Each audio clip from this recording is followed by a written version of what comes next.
So today I'll be talking about digital and analog mixers. For those of you who don't know, mixers are used to mix the levels on audio. Everyone has their own preferences on boards. Today I will be talking about the ups and the downs of both sides of mixers. So I'll be starting off with the analog pros. So the good thing about analog is overall it has a good mixing levels. Has some basic EQ settings. Most boards come with EQ settings. And it's more affordable than digital. Like digital is pretty expensive. If you ever want to get like some good gear, analog's the way to go for something cheap. And the good thing about it too is at first glance you can see everything. You don't have to be going through different settings just to check out the gain or something. And the biggest pro about analog, I would say, is that the subharmonics are just amazing. You can't get that in a digital mixer.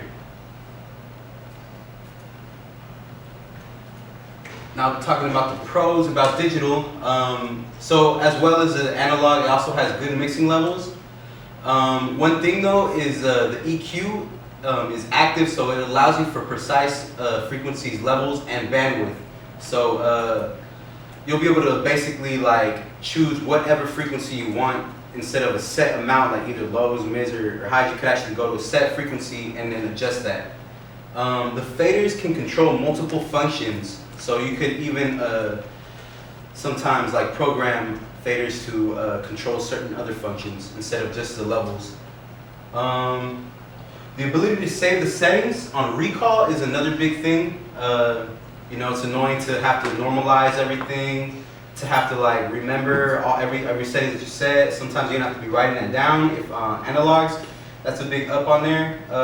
And like as I said, it can automatically normalize everything. There's no need to turn down every fader, every knob after every session. Just one click of a button and it's ready to go.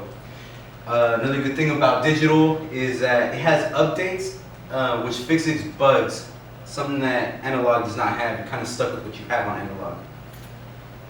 Go to the next one. So the cons about analog. So the EQ settings, as I said before, they're passive, allowing only limited EQ range. So as you can see on the corner right over there, you only have your high, your mids, and your lows. You can't really adjust anything between that, and the highs is only at 12K, and the lows is at 80 Hertz. The mids probably around 100 from what it looks like. It's also limited to what faders can control. So faders can only control basically like gain, like the levels and stuff like that of whatever audio you're mixing.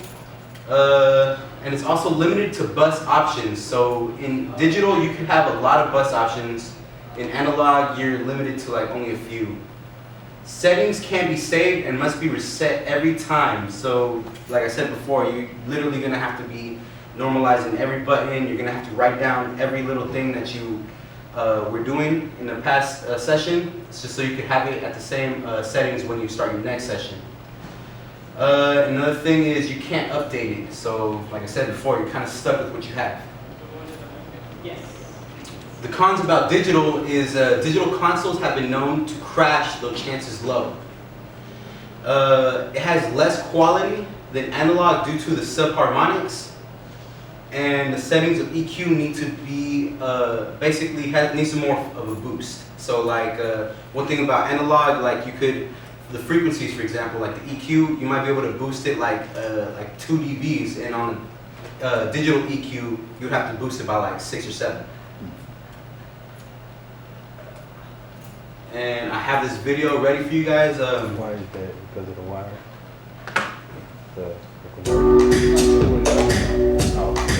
This will also be going a bit about digital versus analog, just in more depth. Hey, what you doing, digital? Just mixing this band on my Midas MR18. What do you got there, analog? I'm just EQing this vocal mic on my show analog mixer. It's got a high EQ, a mid EQ, and a low EQ. Simple as that. But can it do this? The benefit of digital is having a compressor and gate on every channel. This thing has 4 effect sends and also parametric EQ on every channel and graphic EQs on all the buses. What happens I have no idea what you just did. I like to keep it simple, like setting up. All I have to do is plug in the power, plug in the mic lead, and I'm good to go. Sure, digital takes a bit more time to set up, but then I can mix anywhere in the room. Turn up. I'm unstoppable! Here we go again. While we're waiting, did you know how affordable analog systems are? You can get a 12-channel mixer for under $200. I don't even have to spend a fortune on the latest album. Digital may cost more, but at least I don't have to buy expensive outboard gear like compressors and effects units. It goes up, it goes down. That does look fun. I also have no Wi-Fi dropouts. What's Wi-Fi? Sometimes I'm liking dropouts, but I've got a backup router. I can also hardwire my computer into the mixer so I don't have to use Wi-Fi. I can grab a master bus recording from my desk with that warm analog sound. But if you don't get the right mix on the night, you're stuck with a crappy mix. I have full multi-track capabilities, so I can record all tracks separately and then mix them at home on my recording software. That does sound pretty heavy. Hear that nice warm analog reverb. I have reverb, delay, chorus, all this stuff. All those choices, all I need is 3 fallback. I can have 6 separate mixes for each member of the band. Boom. Oh man, why do they always drop the mic? No respect. It came in like a wrecking ball. Left it hard. Awesome. That was a video about it, so I just want to make a quick summary. So, going back to over here, so the big thing about analog and digital, so digital does have a lot more ups than analog. Like, it's a lot more convenient. The only thing is that digital is more affordable, and it'll basically give you a better quality of music. So if you're looking for a better quality of music, analog is the way to go. If you're looking for convenience, digital is the way to go.